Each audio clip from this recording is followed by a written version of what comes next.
नमस्कार, TV9 मराठीच्या 8 PM special रिपोर्टमध्ये आपलं स्वागत. मी प्रज्ञा. शिंदेंच्या शिवसेनेचे 2 उमेदवार बदलण्यात येणार असल्याची चर्चा राजकीय वर्तुळात सुरू आहे. हिंगोलीमध्ये हेमंत पाटलांना भाजप पदाधिकाऱ्यांनी विरोध केलाय, तर हातकणंगलेमध्ये देखील धैर्यशील मानेंना विरोध केला जातोय. त्यामुळे शिंदेंचे हे 2 उमेदवार बदलण्यात येणार असल्याच्या चर्चांना उधाण आलंय. पाहूयात या संदर्भातला आमचा खास रिपोर्ट.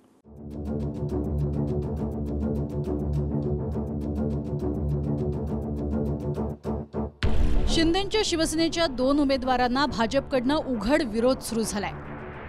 हिंगोलीचे हेमंत पाटील आणि हातकणंगल्याचे उमेदवार धैर्यशील माने या दोघांचीही उमेदवारी बदला अशी मागणी भाजपच्या स्थानिक नेत्यांनी केली आहे.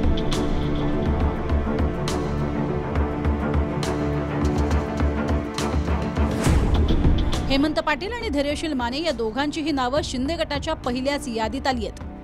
हेमंत पाटलांच्या उमेदवारीला विरोध करत हिंगोलीमध्ये भाजपचा उमेदवार द्या अशी भाजपचे आमदार तानाजी मुटकुळे यांनी फडणवीसांकडे मागणी केली आहे. नांदेडच्या विमानतळावरती मुटकुळेंसह भाजपच्या पदाधिकाऱ्यांनी फडणवीसांची भेट घेतली. हिंगोलीमध्ये शिंदे गटाच्या हेमंत पाटलांचा सामना ठाकरे गटाच्या नागेश पाटील आष्टीकरांशी होईल. म्हणजेच हिंगोलीमध्ये शिंदे विरुद्ध ठाकरे असा सामना आहे. गेल्या 5 वर्षापासून भारतीय जनता पार्टीला जागा मिळावी आणि आपला खासदार व्हावा त्यासाठी आमचे कार्यकर्ते प्रयत्न करत आहेत. आणि 4-5 दिवसापूर्वी जागा शिंदे साहेबांच्या गटाला गेली आहे. त्यामुळे ती बदलून भारतीय जनता पार्टीला द्यावी अशी विनंती करण्यासाठी आम्ही आलेलो आहोत. फडणवीस काय म्हणाले तेही पाहूयात. हिंगोलीमध्ये उमेदवार ठरवण्याचा अधिकार शिंदेंच्या शिवसेनेचाच आहे. निवडून येईल असा उमेदवार सुचवण्याचं काम आपण करू शकतो. मात्र महायुतीत हिंगोलीची जागा शिवसेनेकडे असल्यानं त्यांचाच उमेदवार असेल. प्रत्येकानं महायुतीचा धर्म पाळावा. मतदारसंघात नाराजी निर्माण होणार नाही याची काळजी घ्या. काही वेळेपुरता विरोध राहील. शेवटी जेव्हा अंतिम होतं तेव्हा शेवटी निर्णय होतो विकसित भारताचा. निर्णय होता मोदींच्या गॅरंटीचा. आणि त्यामुळे आमचे कार्यकर्ते काही दिवस जरी काही बोलले असतील तरी ते सुद्धा आमच्या महायुतीच्याच उमेदवाराचं मतदान होईल. प्रचंड ताकदीने 51% मतं घेऊन आमचे सर्व उमेदवार निवडून येतील. एकही माणूस आमच्या विरोधात जाणार नाही. आणि जिथे भाजप असेल तिथे एकनाथजी, अजितदादा आणि महायुतीचे लोक मदत करतील. आम्हाला कुठली शंका नाही.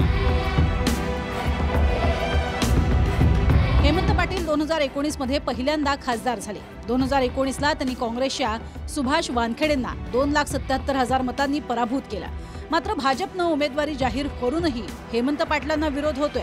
तर हेमंत पाटील स्वतःच्या विजयाचा दावा करतायत.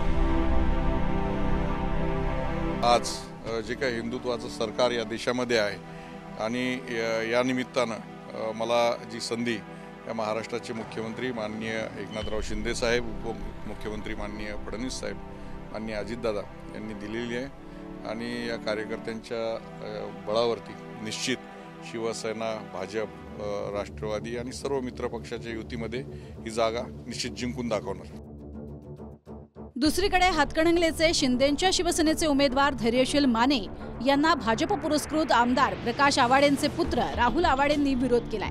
भाजपकडे तिकिटाची मागणी केली होती. मात्र आता महायुतीकडनं उमेदवारी मिळाली नसली तरी अपक्ष लढणार असल्याचं राहुल आवाडे म्हणतायत. हातकणंगले लोकसभा मतदारसंघ ज्यावेळेपासून स्थापन झाला, नव्यानं तयार झाला, त्यावेळेपासून मी लोकसभा निवडणुकीच्या रिंगणामध्ये आहे. मी निवडणूक लढवणार आहे आत्तापासून नाही आहे, 2009 पासून आहे. पण काही कारणास्तव थांबवत होतं. आता ही संधी मला शेवटची आहे. मला ही निवडणूक लढवावं लागेल आणि त्या पद्धतीने ती पार्श्वभूमी घेऊन आता आम्ही प्रमुख नेत्यांची बैठक घेऊन आम्ही आमच्या पद्धतीने कामाला लागणार. महाविकास आघाडीत हातकणंगलेची जागा उद्धव ठाकरे गटाकडे आहे. मात्र अद्याप त्यांनी स्वाभिमानीच्या राजू शेट्टींना पाठिंबा जाहीर केलेला नाही.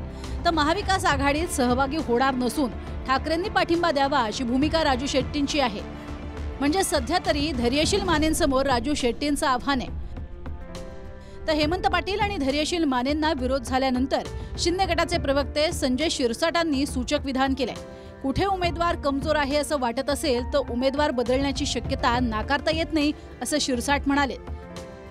एखाद्या ठिकाणी जर उमेदवार थोडा बहुत जर कमजोर वाटत असेल तर तो बदलण्याचा अधिकार मुख्यमंत्री एकनाथ शिंदे साहेबांना आहे. शक्यता नाकारता येते.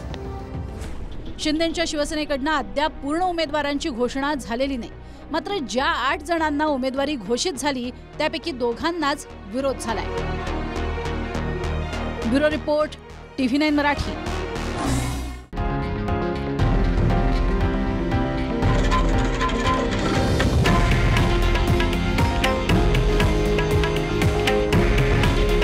हे आहे देशातील नंबर 1 न्यूज नेटवर्क आणि आपण पाहत आहात TV9 मराठी. काळजी तुमची, हित महाराष्ट्राचं.